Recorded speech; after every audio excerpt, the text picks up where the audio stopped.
is charged with making sure that both those resolutions of the Senate are carried out.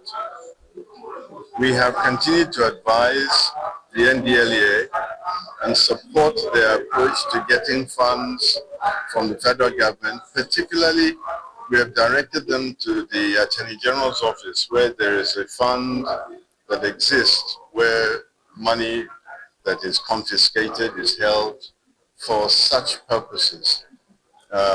Unfortunately, we are not able to have any positive response from the Office of the Attorney General, either directly, because they were invited for today's meeting, or indirectly through their attempts by the NDLEA to reach them directly.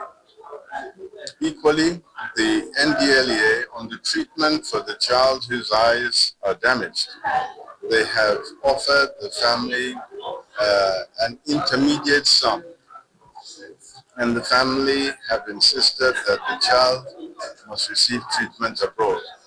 So our suggestion to the NDLEA today is that they should make available an interim amount to the families so that the child will start to receive some care. I cannot imagine the parents are sitting at home and saying, if the NDLEA does not bring the full amount and take our child abroad, then we will wait here till he goes blind. I mean, this is not reasonable. So they must be giving the child some care to see how they can preserve and enhance the child's sight. So for the NDLEA to make a contribution to start paying so that treatment can start.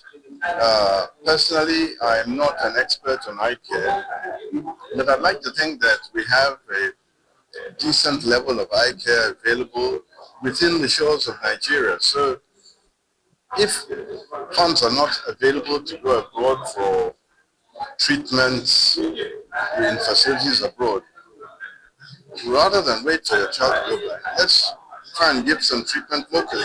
Let us collect what NDLEA has offered and start the treatment. And if that money finishes, then if further money can then be requested from NDLEA to ensure that the child's sight is not lost. So we have pushed the ball back to them and asked that the chairman should also get more involved in order to see how funds can be made available to preserve the sight of this poor young man whose eyes could be permanently damaged from the incident. Now, that cannot be the case.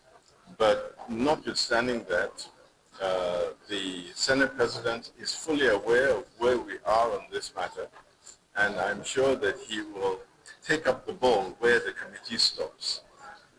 There's a limit to what the committee can do, but be assured that we are in communication with the Senate President and his office, and more will be done from our side to make sure that the boy gets proper treatment.